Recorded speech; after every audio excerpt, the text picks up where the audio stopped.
નમસ્કાર, આપનું ગુજરાતમાં આપનું સ્વાગત છે। રાજકોટ મહાનગરપાલિકાનો ઇતિહાસનું સૌથી મોટું મેગા ડિમોલિશન શરૂ।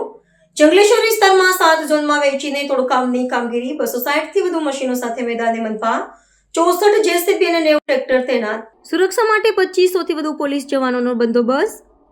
4 ડીસીપી 8 ડીવાયએસપી સહિત ઉચ્ચ અધિકારીઓની સીધી દેખરેખ। 25 ડ્રોન અને કેમેરા અને 30 સીસીટીવી સેટથી સતત મોનિટરિંગ। 1026 મકાન માલિકોએ સ્વેચ્છાએ ખાલી કર્યા મકાનો। સવારે 7 વાગ્યાથી 6 હાઈસ્કૂલ ખાતે ટીમો રવાના। મનપા કમિશનર તુષાર સુમેરા દ્વારા કંટ્રોલ રૂમથી સતત દેખરેખ। જંગલેશ્વરની અનેક શેરીઓમાં તોડકામ, મુખ્ય માર્ગો પર અસર। ટીઆરબી અને સરપાની ટીમો સાથે કડક પોલીસ બંદોબસ્ત। શહેરભરમાં તંગદિલી વચ્ચે શાંતિ જાળવવા પોલીસની અપીલ।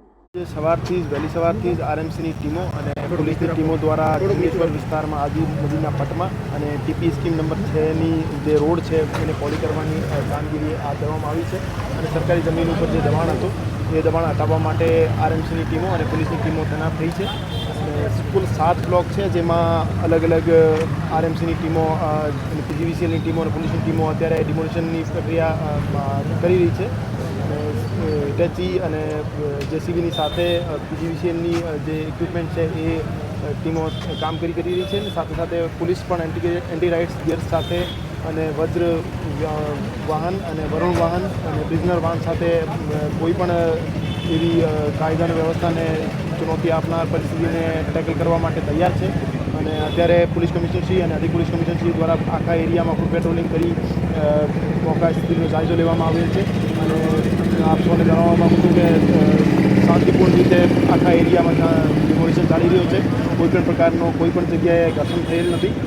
છેલ્લા ઘણા દિવસોથી તમામ જે એરિયામાં દબાણ કરતા છે એમને નોટિસ આપવાની અને એમને સમજાવવાની કામગીરી ચાલુ હતી। એ કામગીરીના કારણે જ મોટા ભાગના જે દબાણ છે એ સેલ્ફ ડિમોલિશન કરીને હટાવી લેવામાં આવેલ છે અને જે બાકી રહેતા જે દબાણ છે એ અત્યારે હટાવવાની શાંતિપૂર્ણ રીતે કામગીરી ચાલી રહી છે। હજુ સુધી તો 7 બ્લોક જે છે એમાં શરૂઆતી તબક્કામાં જ ડિમોલિશનની પ્રક્રિયા ચાલુ છે। સાંજ સુધી મોટા ભાગના દબાણો દૂર કરી દેવામાં નદીના પટમાં લઈને કોઈ દબાણ કરતા હોય, આનાકાની કરતા હોય અથવા તો કોઈ પોલીસ સામે થયા હોય એવી કોઈ પણ એવો બનાવ નથી બન્યો જેમાં પોલીસ સાથે અથવા કોઈ પણ તંત્રના માણસો સાથે ઘર્ષણ થયેલું હોય। જે માણસોને તકલીફ હતી એમને સમજાવવા પછી અને એમને અલ્ટરનેટ જે અરેન્જમેન્ટ છે એમના જે પરિસ્થિતિઓ છે એમને વાકેફ કર્યા પછી એ શાંતિપૂર્ણ રીતે ખાલી કરીને જતા રહેલ છે અને કોઈ પણ એવો બનાવ નથી બન્યો જેમાં પોલીસ સાથે અથવા તંત્ર સામે કોઈ પણ પ્રકારનો ઘર્ષણ થયેલો હોય। ટોટલ અત્યારે કેટલી પોલીસને કેટલા જેસીબી સાથે અત્યારે કરવામાં આવી રહ્યું છે ડિમોલિશન? ટોટલ 7 બ્લોક જે છે, 7 બ્લોકમાં આરએમસીની 7 ટીમો કાર્યરત છે, જેમાં દરેક ટીમમાં જેસીબી અને હિટાચી અને પીજીવીસીએલની ટીમોના માણસો છે અને કુલ 64 જેસીબી 7 હિટાચી અને બાકી ઇક્વિપમેન્ટ સાથે ટીમો તૈનાત છે અને પોલીસની બંદોબસ્તની વાત કરીએ તો પોલીસની બંદોબસ્તમાં ડીઆઈજીપી શ્રી મહેન્દ્ર બગડિયા સરના નેતૃત્વમાં અને સીપી સર બ્રિજેશકુમાર ઝા સરના માર્ગદર્શનમાં કુલ 4 ડીસીપી, 11 એસીપી, 37 પીઆઈ, 150 કરતાં વધારે પીએસઆઈ અને 2500 કરતાં વધારે પોલીસ કર્મીઓનો બંદોબસ્ત અહીંયા ગોઠવવામાં આવ્યો છે અને કોઈપણ પ્રકારનો અનિચ્છનીય બનાવ બનેલ નથી અને શાંતિપૂર્ણ રીતે અત્યારે ડિમોલિશનની પ્રક્રિયા ચાલુ છે।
व्हाट्सएप, ट्विटर, फेसबुक, इंस्टा जहाँ भी आपका अकाउंट है इसे शेयर बटन के द्वारा वहाँ पर शेयर करें।